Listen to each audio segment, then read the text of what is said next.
ഇന്നലെ ഇടുക്കി ജില്ലയിലെ പെരുവന്താനത്ത് ഒരു സ്ത്രീയും ഇന്ന് വയനാട് ബത്തേരിയിലെ നൂൽപ്പുഴയിൽ ഒരു ചെറുപ്പക്കാരനെ ആന ചവിട്ടിക്കൊണ്ടിരിക്കുകയാണ്. ഈ ആഴ്ച തന്നെ 3 സംഭവങ്ങളായി. UDF നടത്തിയ മലയോര സമരയാത്രയിലെ ഏറ്റവും പ്രധാനപ്പെട്ട ആവശ്യം ഈ വന്യജീവി ആക്രമണങ്ങൾ തടയാനുള്ള നടപടികൾ സ്വീകരിക്കണമെന്നാണ്. ഗവൺമെൻറ് ഈ പ്രാവശ്യം ബജറ്റിൽ കൂടുതൽ തുക വച്ചിട്ടുണ്ട്. അതിൽ കാര്യമില്ല, കാരണം കഴിഞ്ഞ പ്രാവശ്യം വെച്ചിരുന്ന തുകയുടെ പകുതി പോലും കഴിഞ്ഞ വർഷം ചിലവാക്കിയിട്ടില്ല. കഴിഞ്ഞ 4 വർഷമായി ഈ കൺവെൻഷനലായിട്ടുള്ള പരമ്പരാഗതമായി ചെയ്യുന്ന ഈ പ്രതിരോധ സംവിധാനങ്ങളൊന്നും കഴിഞ്ഞ 4 വർഷമായി ചെയ്തിട്ടില്ല. മതിൽ കെട്ടാൻ പണം അനുവദിച്ചിട്ടില്ല, സൗരോർജ്ജ വേലിയില്ല, കിടങ്ങില്ല, ഹാങ്ങിങ് ഫെൻസിങ് ഇല്ല, ഒരു തരത്തിലുള്ള സംവിധാനവും ചെയ്യുന്നില്ല. അപ്പോൾ മലയോരത്തെ ജനങ്ങളെ, വനാതിർത്തിയിൽ താമസിക്കുന്ന ജനങ്ങളെ വിധിക്ക് വിട്ടുകൊടുക്കാനാണ് ഗവൺമെൻറ്റിൻ്റെ തീരുമാനം. അതിലെതിരായി പ്രതിഷേധിച്ചുകൊണ്ടാണ് ഞങ്ങൾ ഈ മലയോര സമരയാത്ര നടത്തിയത്.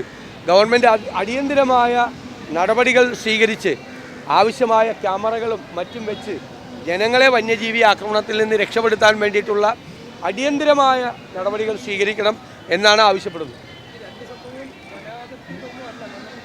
വനത്തിന് വയലിലാണ്. ഇപ്പം ഇന്ന് രാവിലെ നടന്ന സംഭവം വയലിലാണ്, മറ്റത് ഇന്നലെ നടന്നത് പ്ലാന്റേഷനിലാണ്, പൂട്ടിക്കിടക്കുന്ന പ്ലാന്റേഷനിലാണ്. അവിടെയുള്ള തോട്ടിലിൻ്റെ കുളിക്കാൻ പോയപ്പോഴാണ് ഇന്നലെ സംഭവിച്ചത്. ഇന്ന് വയലിൽ വെച്ചിട്ടാണ്. സാധനങ്ങൾ വാങ്ങിച്ചു കൊണ്ടുവരുന്നവർക്ക് വയലിലാണ്. വനാതിർത്തിക്കൊക്കെ വളരെ ഇപ്പുറമാണ്.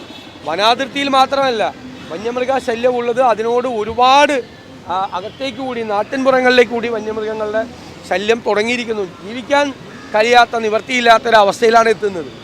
ഒന്നും ചെയ്യാതിരിക്കുക, നിസ്സംഗമായിരിക്കുകയാണ് ഗവൺമെൻറ്. അതാണ് ഏറ്റവും പ്രധാനപ്പെട്ട കാര്യം. ഇപ്പോൾ ഇടുക്കിയിലെ അപകടം നടന്ന സ്ഥലത്ത് ഒരു 4 ദിവസം മുൻപ് അവിടെ മന്ത്രി ഒരു പരിപാടി ഉദ്ഘാടനം ചെയ്യേണ്ടതായിരുന്നു. ജനങ്ങളുടെ സമാനമായ കാട്ടാന ആക്രമണം ഉൾപ്പെടെയുള്ള ശല്യം കാരണം മന്ത്രി 2.5 കിലോമീറ്റർ പുറകിൽ വെച്ച ആ ഉദ്ഘാടനത്തിന് അവിടെ എത്താതെ മടങ്ങുന്നൊരു സാഹചര്യമുണ്ട്. പിന്നീട് ഓൺലൈനിലാണ് വനമന്ത്രി ഉദ്ഘാടനം നിർവഹിച്ചത്.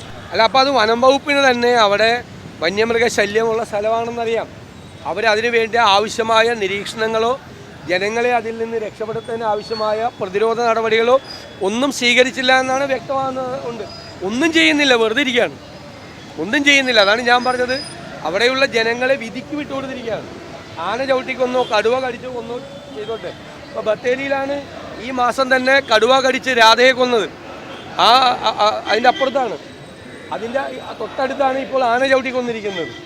അപ്പോൾ ജീവിക്കാൻ നിവൃത്തിയില്ലാത്ത സാഹചര്യമാണുള്ളത്.